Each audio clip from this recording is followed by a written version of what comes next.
Bryant Young, he's a boys state champion. This is what they call the Triple Crown, 3,200 meter, 1,600 meter, and 800 meter. Triple Crown. And I'm assuming he's out on vacation as well. But that's an incredible honor as well, Bryant Young. So give him a round of applause. Coaches, you want to say a few words? All right, I'll go first.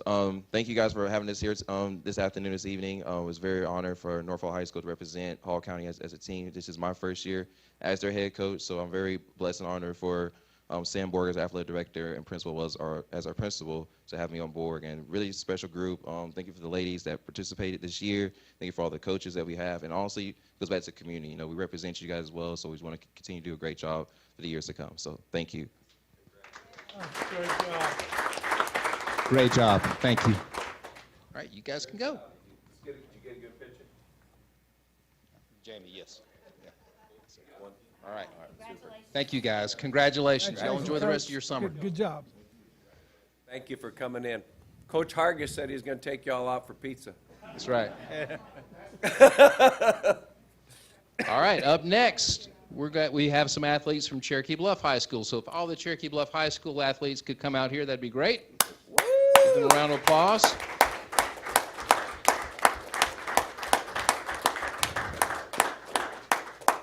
Got Coach Lindsey Justice here to help me out.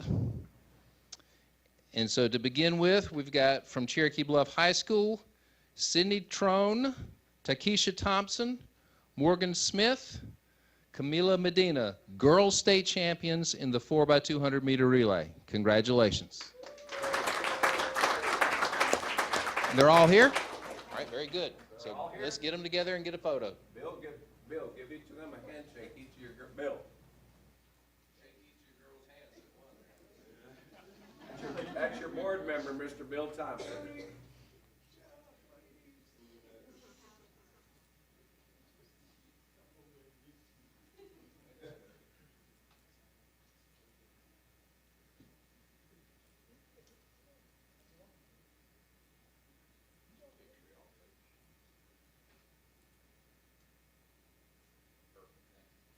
Outstanding. One more round of applause there. Also from Cherokee Bluff, Sydney Trone, girls state runner-up in the 100-meter dash. Congratulations, Sydney.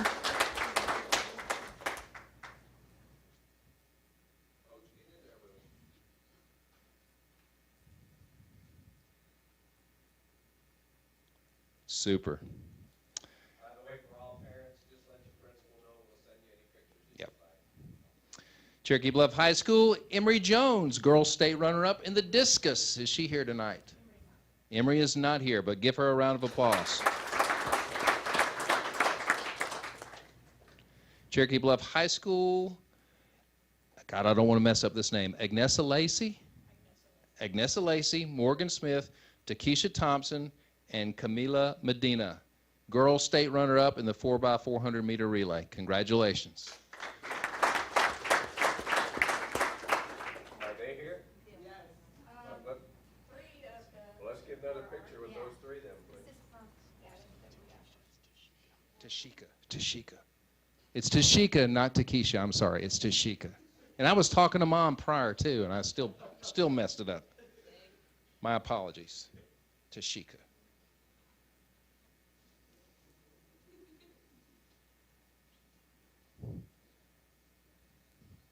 All right. Oh, go ahead, Jamie. I'm sorry.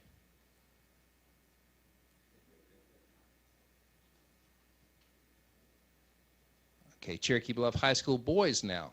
Will Jacobs, Peyton Watt, Tyler Underwood, Logan Wynn. They are the boys state runner-up in the 4x400 meter relay. And it looks like we got three of them here tonight. How many have you got, Coach? 3 out of the 4. Really? Boys.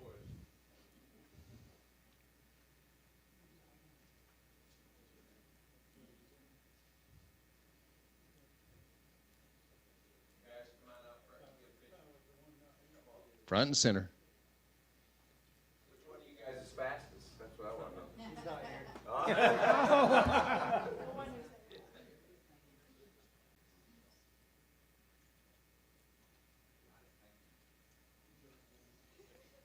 All right. Coach Justice, you want to say a few words about track and just what a great job your team did? Well, track is a very difficult sport, and these kids work super hard. A lot of them have trained year-round, and just to watch them improve from year to year has been really amazing. They're super dedicated.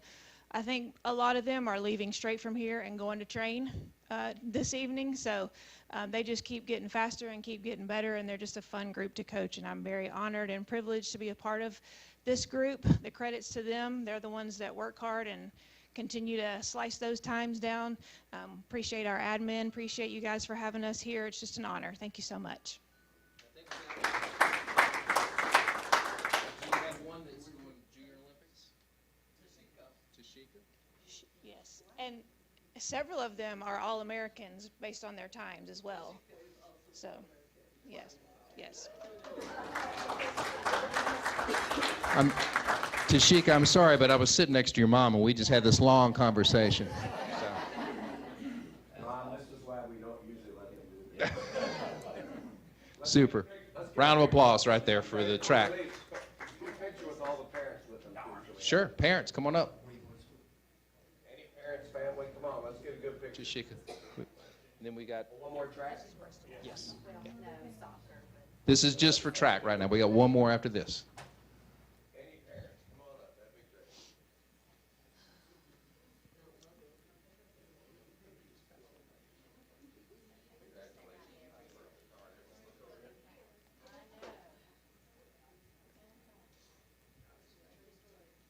One more round of applause. Great job, Cherokee Bluff track.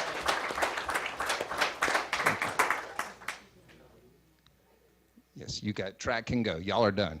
Thank you. And finally, last but not least, and this is a pretty big one, and I'm a soccer dad, so I know how important it is. Of course, if you know about athletics, you know that the Gatorade Athlete of the Year is always a big deal. And so we have a soccer player over at Cherokee Bluff High School. She's up here right now, Bristol Kirsch. She was named the 2024-25 Gatorade Georgia Girls Soccer Player of the Year. That is a huge honor. So congratulations to Bristol.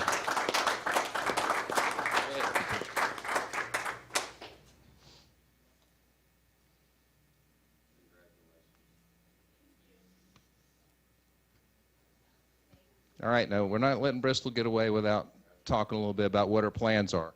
My plans? I know you're not leaving us yet. You're not No. graduated yet, but tell us about Sophomore. soccer. What you Yes, so I have a couple official visits set up for August. I'm missing the whole first week of school, so I'm going to Notre Dame, I'm going to Texas, and I'm going to Georgia for my first 3 visits. And I haven't set up my 4th one, but I'm planning on going to Florida for that 4th one, so. Soccer. Soccer. Yes. Yes, sir. And by the way, I've listened to this young lady on interviews talking about humility. I wish every young lady could see your example and hear your example. So we're so proud of you. Thank you. Give her another round.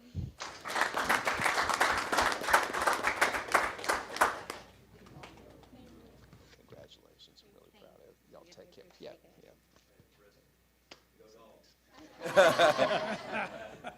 Has influence.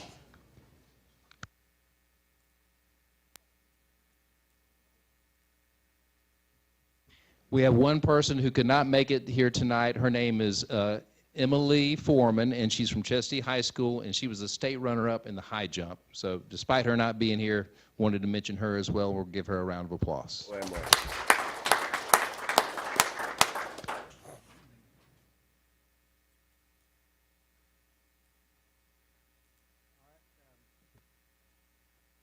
Time for the consent agenda. Everybody have a chance to look at it. Do I have a motion to adopt the consent agenda? Second. All in favor?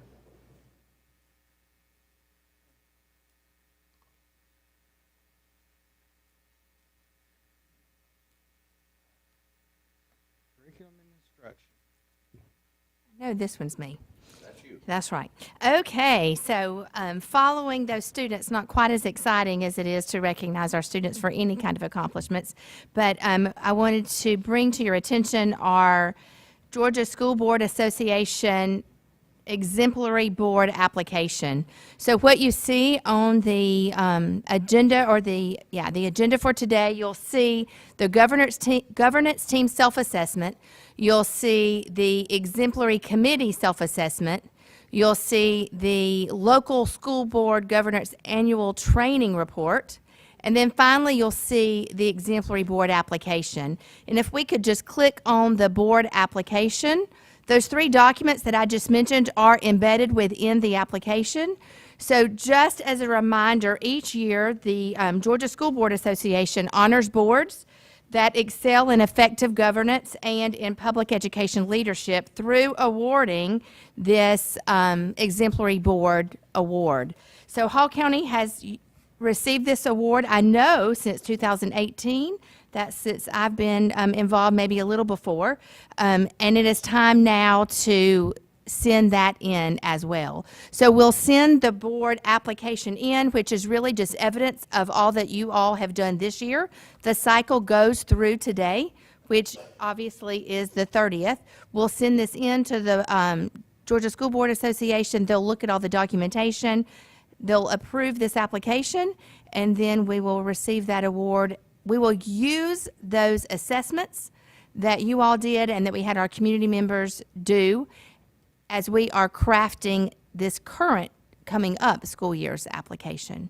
So tonight, Mr. Schofield, I will need action to approve the application so that we can get that sent in.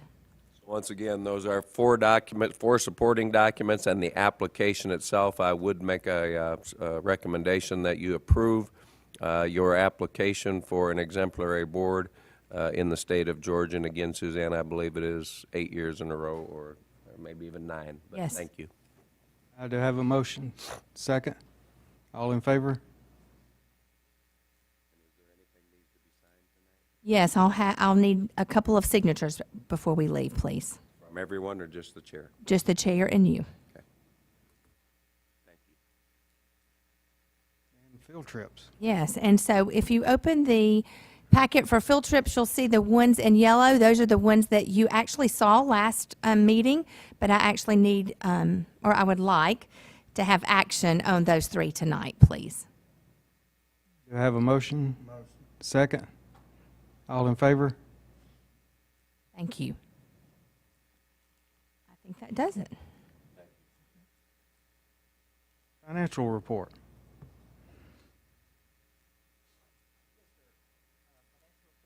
For you, overall, we're in a healthy position for the time of year that we're in. But if you have any questions about any specific items, just let me know. Any questions for Jonathan or I? Once again, sitting in a very healthy place for expenditures for this time of the year, looking at almost 99% of property taxes collected from local sources. We're exactly where we'd hoped we'd be, which is, for the end of this year, a strong financial position. Thank you, Jonathan. There's no questions. Motion to adopt the financial report. Second. All in favor? All right, if we could, we'll have an opportunity for you to ask any questions. We've been sharing with you budget information. This will be the first, and I don't think I've ever said this in 26 years. I'm going to call this the preliminary budget, because I don't ever remember it being the 30th of June and really not having any kind of a sound idea what we're going to see in terms of local revenue. However, the first estimate we got, I don't know how else to say it, but it is as shocking as I suggested it would be back when we were talking about the effect of these exemptions. Excuse me. First of all, if you'd focus on the budget headlines, it's kind of the narrative of what you see in the detail sheets. Again, there's no action required. Jonathan is going to talk to you about what we think will be the budget adoption calendar. Once again, throughout this process, we said this was going to cause some significant changes, and we expected there to be hiccups. I didn't expect there to be this large of hiccups, And quite honestly, we will be adopting a budget and getting a digest so late that tax notices will be late, which means that will have to be rescheduled. So in addition to what we talk about tonight, I am projecting you'll probably lose at least $1 million of interest expenses, and there's the possibility you might have to issue some TANs, some tax anticipatory notes, because taxes will be coming in so late just to pay your bills.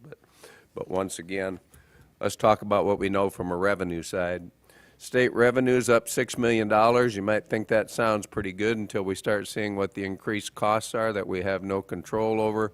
We are projecting no change in local revenue, but let me be clear. Based on the early indications that we see, there is going to be significant losses in the homestead exemption area, and we'll talk a little more about those specifically in a few minutes. We're going to project no change at this time, and again, we just want to put a couple asterisks on there because, again, we don't have a lot of confidence in the information we've got so far. The digest exemptions this year, hold on to your hat, they went from $2.6 billion total exemption for the Hall County school budget to $3.8 billion. That was a 46% increase in 1 year in the amount of our digest that is exempt from taxes. If you're an individual who's going to pay a little less property tax this year because you have a homestead exemption, you're getting reset to FY23 values, good for you. What that tells you is you've probably got a neighbor who's going to be paying significantly more, and if you are a business, if you are a manufacturer, if you are commercial, you also will be paying significantly more. The percentage of our digest in 1 year, the percentage of the total digest has gone from 28% to 27% in 1 year. This represents a 46% increase in exemptions to the Hall County school tax. 46% in 1 year. We also, and I've been telling you about this, have had some real questions about the senior exemption. The Commissioner's office did a audit, if you will, of just a select number of properties. They just chose randomly 11% of the senior exemptions, and it turned out that over 16% of those properties audited are receiving senior exemptions, and they may not be eligible. Just for those 16%, that was $1.6 million. You multiply that times 6, that could be $10, $12 million a year of senior exemptions that are going out that people should not be receiving. And somebody's probably saying, well, good for them, they're paying less taxes. And I would say, well, not so good for you, you're paying more taxes. And the millage rate continues to go up because we've got exemptions all over the place that probably don't belong. On the expenditure side, our health insurance premium increases, once again, these are sent down from the state. You have no control over that. Brad, how much are we paying now for classified employees, 100% of it local, for their health insurance? Tomorrow it goes to $1,885 per month per individual. Say that again, please. $1,885 per month per employee. Per month. So anyway, this is not the total amount of our health insurance premiums. That would be a number 7 or 8 times this. But just the increase this year in health insurance premiums alone, a little over $7 million. Probably been asked 100 times over the years, why in the world don't you guys look at some different insurances? If you are a school or a government entity, you have no choices. You get the government, you get the state health benefit options, and you pay whatever premiums are set. Teacher retirement, I'm thankful our folks have it.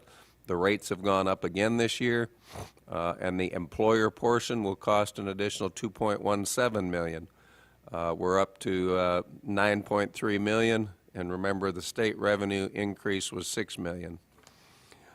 Our employees get step raises the longer they stay with us. They get more skilled, and they are paid for remaining team members. Those will cost us about $2.7 million. Special education numbers continue to grow significantly in every area. There'll be a couple $1 million there. Custodial, just the cost of our custodial services and our general insurance went up $600,000 this year. So just in these areas, and that shouldn't say 3 areas, that should say these 5 areas, is a little over $14 million. When you begin to look at the budget this year, you're going to see that the increase in expenditures is only $10 million. That's because we've already cut somewhere in the neighborhood of $6.5 million from expenditures as we've sat around tables and looked at everything, every line item that we go through. All that being said, we're projecting at this point, again, it's preliminary, that we will spend $10 to $15 million of reserves this year just to balance the budget. The next sheet is the picture that I feared we would be talking about, that we tried to explain during all of the leading up to the referendums. Take a look, first of all, at the total amount of digest value that was exempt in 2023. The total amount, by the way, that number right there is in the billions. Take a look at 2024. It went from $2.3 billion to $2.6 billion. That was a 12% growth in exemptions. Take a look at 2024 to 2025. That is a $1.12 billion increase in exemptions in 1 year, between a 45 and a 46% growth. And you will see that in terms of revenue collected. By the way, to me, the very unfortunate thing is for every person that is part of that 1.2 billion, there's another person or persons that are part of making up that difference. Again, here's some of what we got from the tax commissioner's office when they did an audit. They checked just randomly about 1,724 parcels. They audited them to see if the senior exemptions were legitimate or had any challenges. They found out of their 1,724 that 269, they questioned whether those individuals should be getting senior exemptions. That was 16% of the parcels that were audited. Just those parcels alone amounted to losses for the Hall County School District of a little over $1.9 million. So you take 16% 6 times and you're getting close to 100%. You take 1.9 million times 6 and you're getting close to $12 million. So I can only say that I get an agricultural exemption because we raise some cattle on just our 12 acres of property. At least 3 times since we've been here, someone has come out to our place and actually counted the number of cattle. That's fine. If we're getting an exemption, we ought to qualify for it. There is no follow-up on the senior exemption. It is self-reported. And for what we are paying for tax collection, to me, that's just unacceptable. Bo. Do we know if the county is going to go back and audit the remaining parcels? That is our request. Craig and I have asked for a meeting. That will be our request. Quite honestly, I don't see any other way. Not only would we expect to see 100%, we will expect the back pay for those taxes that have not been paid. Will the, out of that 16%, I'm sure they gave you some examples of what types of situations may have fallen through the cracks. My father dies. I take over the property. I live in it. I put one of my children in it. I let a sister who's struggling live in it. And by no trying to take advantage of anybody, I don't know that I'm supposed to report to the county tax office that there's no longer a senior that owns that home. Nobody follows up, and a decade rolls by.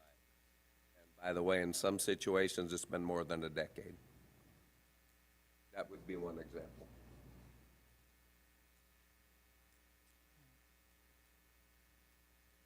Other thoughts, questions?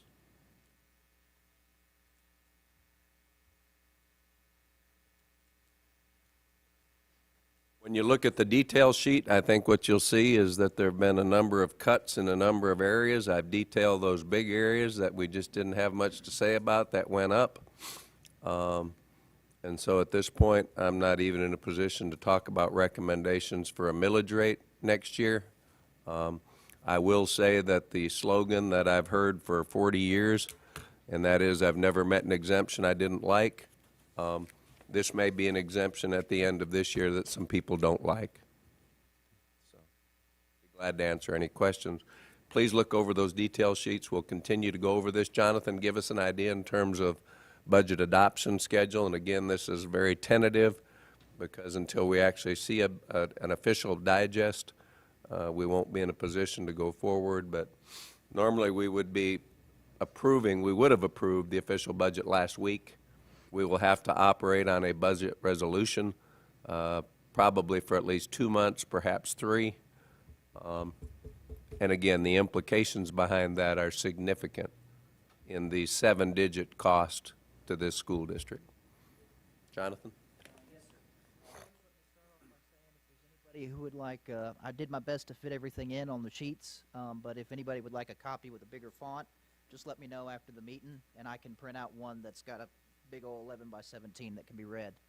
But in terms of budget adoption calendar, right now, based on the timeline we have received from the Commissioners and Appraiser's Office about when they think they'll have their software updates available, right now, calendar-wise, we're looking at, depending on when it comes down, either having the final 2 hearings at the September work session or at the September final board meeting, depending on exactly when they get back out of those hearings.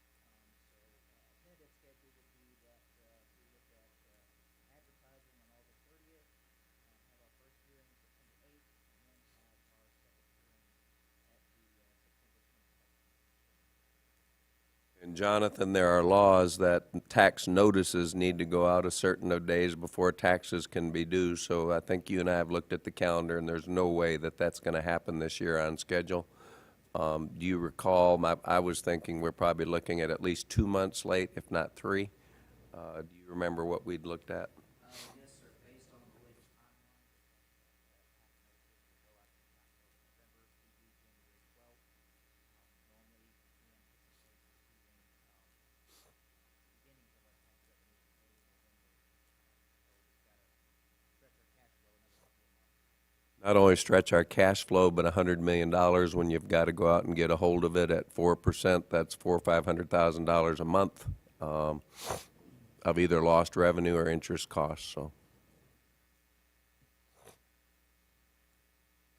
by the way, this is not something that folks ought to be calling and complaining to their commissioners. This is across the state. Everybody's waiting in line to get the same changes made. Ours is more complex than most because we have 2 exemptions. Most communities opted out of the exemption that already had any kind of a local. What type of feedback are we getting from the county as far as their expectations on, I mean, because we heard early on that the question was asked, and the county supposedly wasn't going to have any issues with being able to generate this for us in a timely manner, just the county as a whole. So I don't understand now where that was the earlier conversation and now it's... Jonathan has had the most conversations, but I think the unexpected consequence that nobody saw coming was that there's only a handful of software companies that handle every community's and every school district's digests in the state.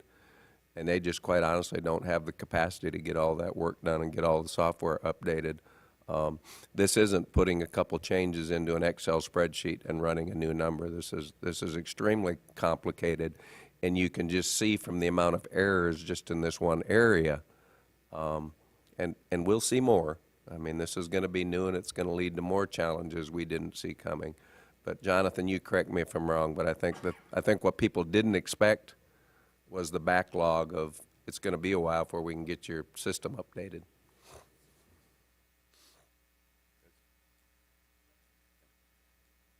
Jonathan has weekly meetings with EMBO, and they bring him up to date on where they are, and quite honestly, it has just kind of gotten a little worse every week, and every week when he comes back, it's a software issue of getting things in and getting things updated.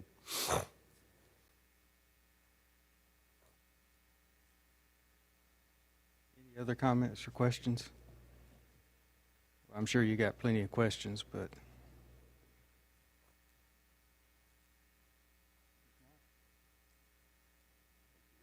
Wish I had better news. move on to the That spending. being said, we do need a spending resolution. We do not have a budget for a fiscal year that starts tomorrow. We aren't anywhere close to a budget for the fiscal year that starts tomorrow. The spending resolution allows us to work off last year's budget. We have done this twice since I've been here in 20 years. When digests were coming in just a little bit late, we did it for 1 month. Again, we could be doing it for as many as 3 months this year, but I would like to recommend that the board pass a spending resolution for the month of July.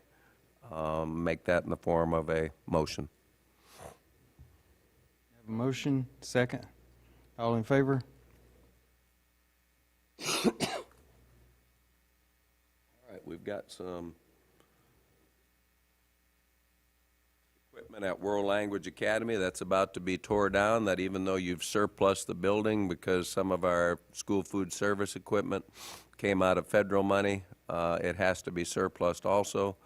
And there's the list in front of you. We'd like to recommend that that equipment be declared surplus as recommended. Have a motion? Second. Any questions or comments? All in favor? I don't see Cheryl, is she? Oh, there's Cheryl. Okay, Cheryl. Here. Yes, ma'am.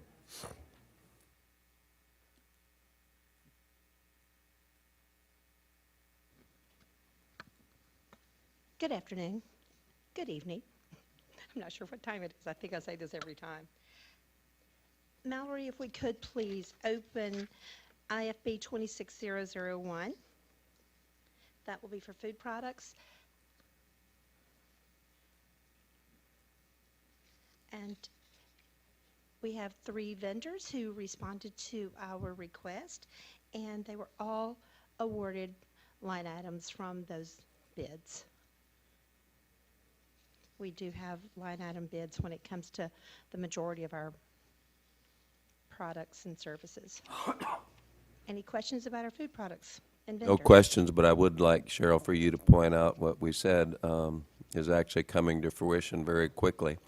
In the past, we've had to order paper products, plastic, garbage bags, et cetera, school by school on an as-needed basis, and we have paid a significant amount for delivery to 37 different locations.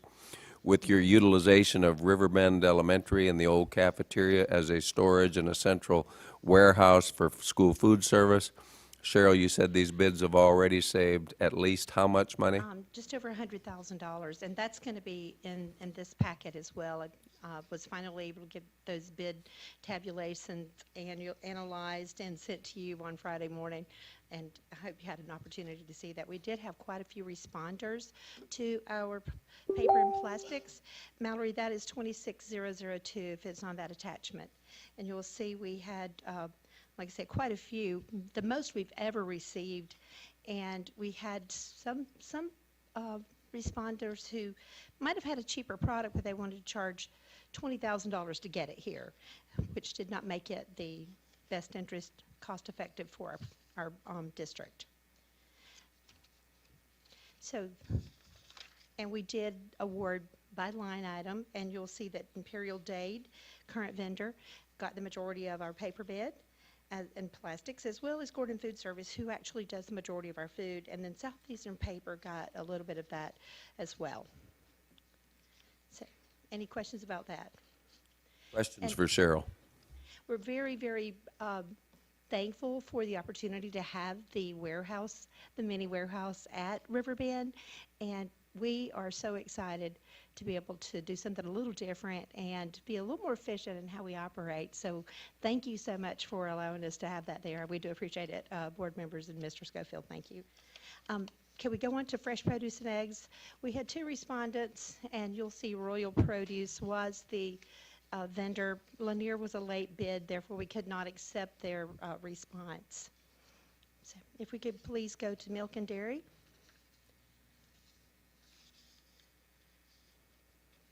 Board and Dairy has been our vendor for the past several years, And this coming school year, we are asking that Pet Dairy be our milk and dairy supplier for this, starting the SY26 school year.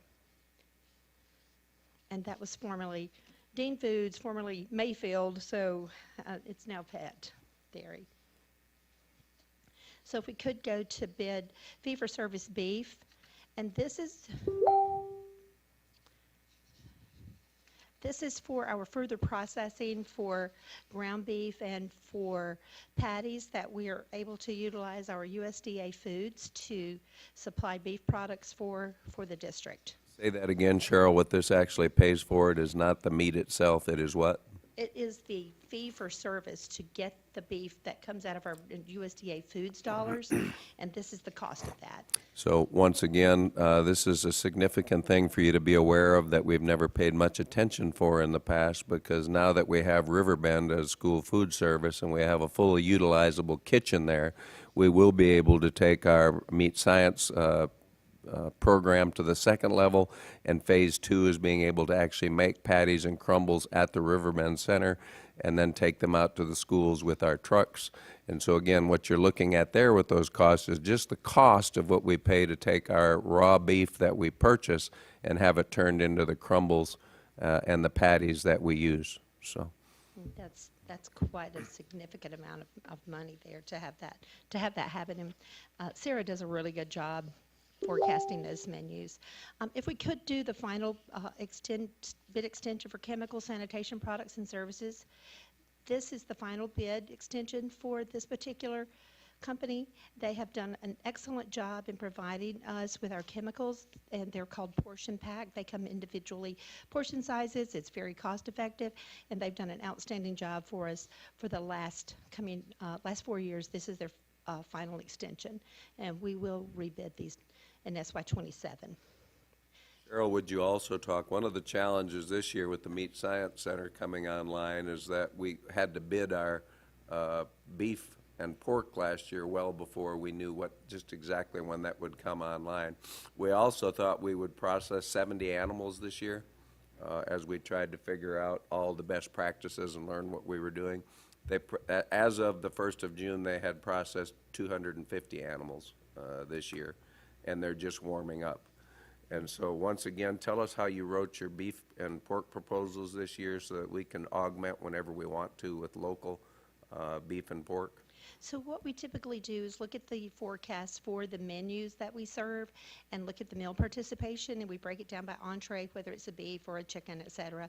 We look at the number of servings that we provide each school year, and we do the calculation to see how much beef we're going to need. And we have to put these forecasts out quite a few, I want to say years, but it's just over a year in advance of the bid, so that the farmers can raise the cattle or the fruits or vegetables or whatever USDA has. So we have to forecast this at least a year and a half in advance to meet these menus, and we base it on no additives, et cetera.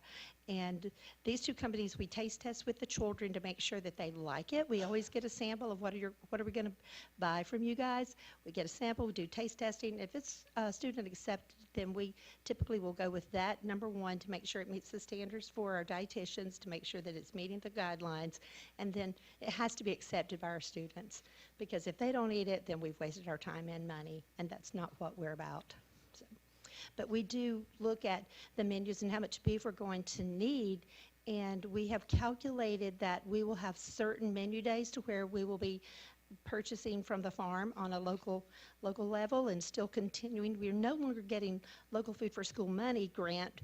That stopped this year, so we won't have that going forward, and that really hurt our farmers who were in the local areas, and they haven't looked at that again, but they want us to continue to buy local as possible. So we have allocated certain menu items for the farm to be able to bid that for us and get that out. So we're excited about that. Knowing where it comes from, and it's helping our farmers, it's helping our students, and they're all involved in it. And it's, I tell you, this is like a dream come true for a school nutrition director And we're so happy that we're able to do that. We thank you all for the approval to do it, and thank you for the partnership. We appreciate it. Do you have any questions? Cheryl, you didn't touch on it tonight, but again, we've got a lot of boys and girls that go home for the summer and they're hungry. Yes. I am so pleased with the fact that we step in and you have served as of this week, I believe you said Well, 50,000? Yeah, we served over 50,000 meals through today just during the month of June. So we will, starting tomorrow, July 1, we'll have a few schools that are serving through Thursday. They're all closed on Friday. Then we'll pick up more on the first Monday after the 4th. And then we have probably 5 schools that will continue to serve up until school starts. So we're very excited. Managers very, very just love the kids, want to make sure they're fed. And we picked up Gainesville City locations because they didn't serve meals this summer, and we're always happy to do that. I think we had about 28 different locations, and that's including our few schools that were open. So we're excited, and our team's really dedicated to make sure they have meals in the summer. So Thank you and your team for doing that. In a country as rich as we like to tell ourselves we are, children should not be hungry just because it's July or August or June, so thank you. absolutely. Thank you, guys. Any other questions that you might have, just let me know. I appreciate it, and thank you for your support. Thank you, Mr. Schofield. Thank We you. need to Please act on this tonight so you can get some food and, okay. Yes, because it'll start tomorrow. We appreciate it. Do I have a motion to, Yes, sir.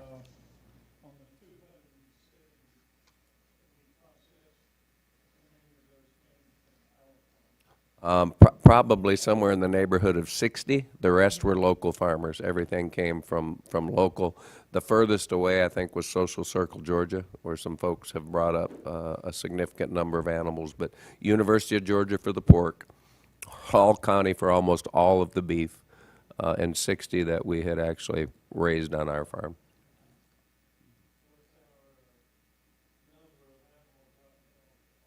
We've got about 100 animals total.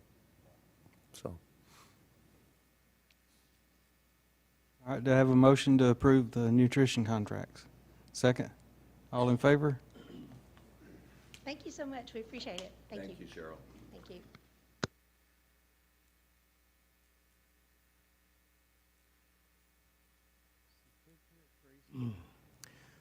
Yes, sir. This is to receive our final 10% of capital outlay funding. This is our reimbursement program. We applied on the East Hall High School additions and renovations project that completed last year. We've now turned in all of our paperwork, and we need the certificate to get the last 10%. This is the retainage that the state keeps until all of the I's are dotted and the T's are crossed. We've done that. This is the letter that we'll send in, and I would ask the board to approve this certificate of completion for the East Hall High School project. Do I have a motion? Second? All in favor? Matt, I assume you'll have some paperwork for us to sign? Yes, sir.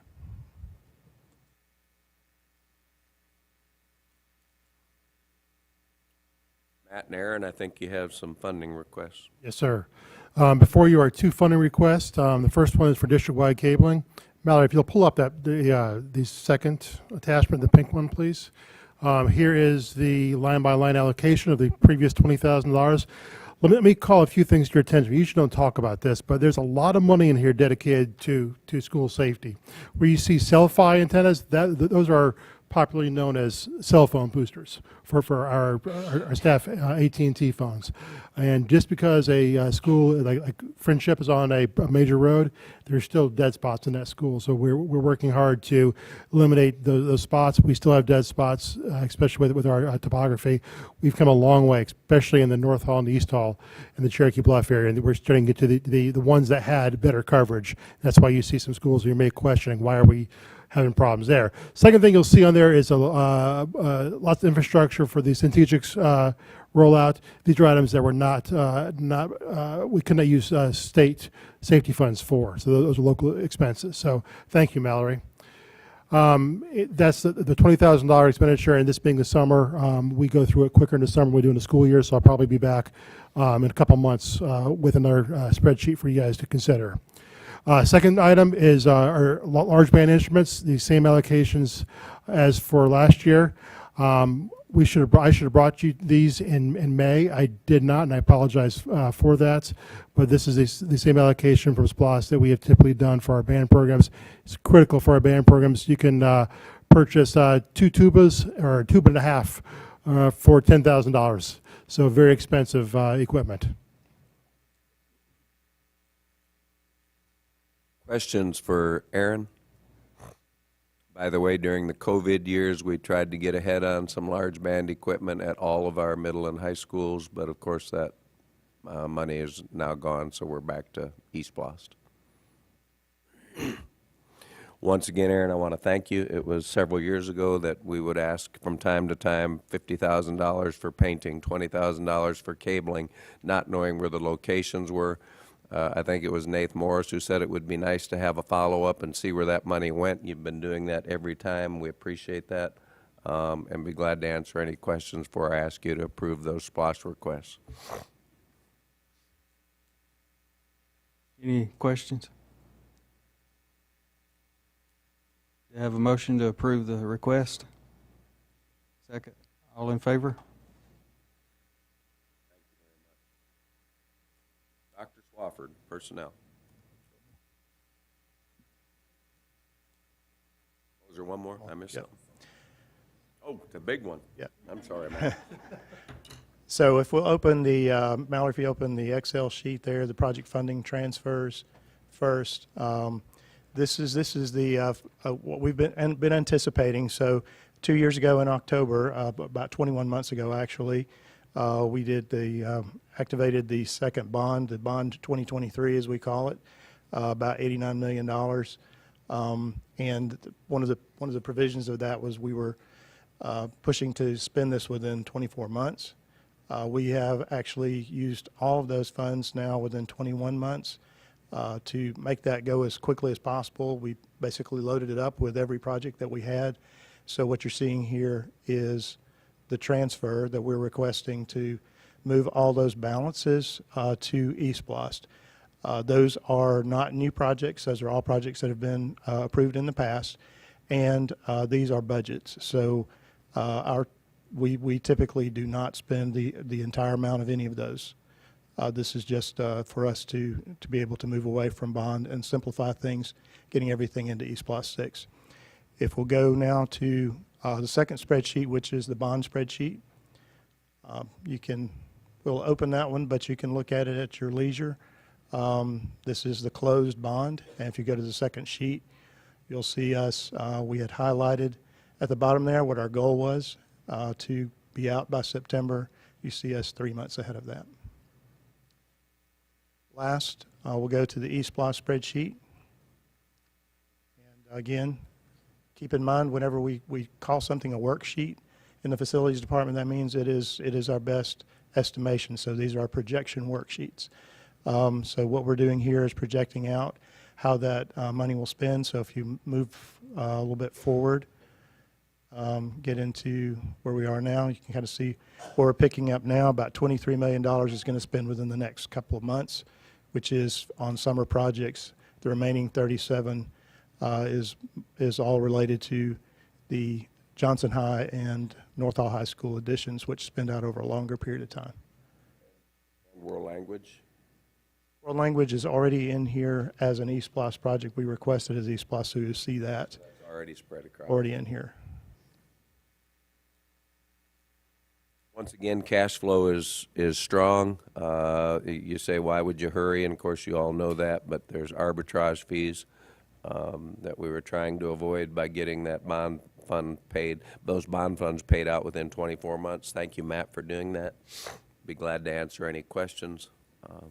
And again, keep in mind that you've put together somewhere in the neighborhood of $85 million in savings to cover those $60 million with the original East Blast 6 revenues.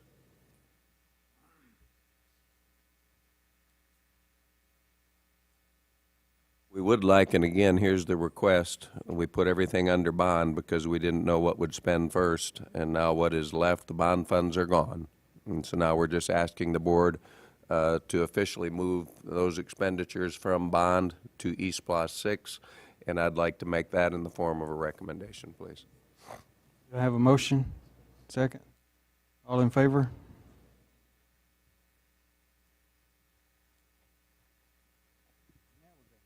Now we'll go to personnel.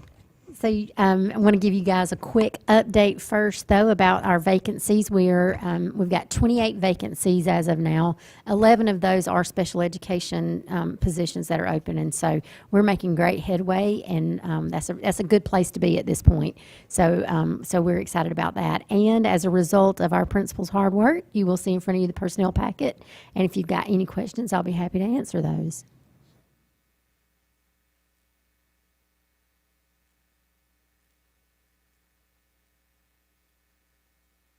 And once you have had time to look at them, and I think she sent it out last week, but I would like to make a recommendation that we approve the personnel packet as presented.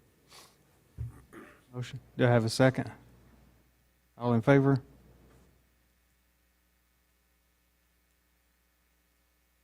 All right, now it's time for citizens' input. Frank?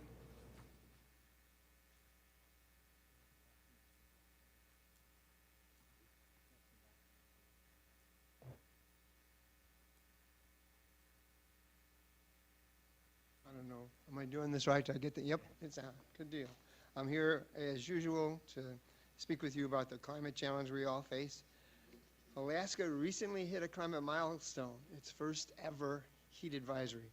In Fairbanks, just 120 miles south of the Arctic Circle, temperatures hit 87 degrees Fahrenheit, and it's having a devastating effect on the community. Alaskan infrastructure isn't built for high temperatures. Most homes don't have air conditioning, and the roads are buckling from thawing permafrost. All while temperatures are expected to feel like 110 degrees Fahrenheit. Alaska is warming more than twice as fast as the global average. Just a fun fact, Alaska has a land area more than 10 times that of Georgia. This is from The Guardian. There's an 80% chance that the global temperatures will break at least one annual heat record in the next 5 years, raising the risk of extreme droughts, floods, and forest fires. A new report by the World Meteorological Organization has shown for the first time the data has indicated a small likelihood that before 2030, the world could experience a year that is 2 degrees centigrade hotter than pre-industrial area. Possibility scientists describe as shocking. Coming after the hottest 10 years ever measured, the latest medium-term global climate update highlights the growing threat to human health, national economies, and nature. In the U.S. alone, extreme weather costs roughly $150 billion each year from direct impacts such as damage to infrastructure, agricultural costs. When Hurricane Helene hit the southern U.S. last September, the damage was catastrophic. Severe flooding, landscapes, and their aftermath killed at least 250 people. Damaged tens of thousands of homes in western North Carolina and hindered businesses across the region. I just don't get it, and I've tried very hard to get it. Gaza, you can't do anything about it. Ukraine, you can't do anything about it. Iran, you can't do anything about it. The climate crisis is the biggest threat all of us face, and you are able to do something about it. Adding electric solar systems to our schools is a win-win program. From the budget challenges you face, looks like you need a win-win program. It represents an investment in our future and reduces the carbon dioxide being added to our atmosphere right now. Every time I come to these meetings and see you honor children, I think about how you continue to put their future in jeopardy. Thanks. All right, if there's nothing else, we do have an executive session. Do I have a motion to go into executive session? Second. All in favor? Mr. Chairman, before you do, I do anticipate the potential of action to approve a real estate contract after the meeting, so.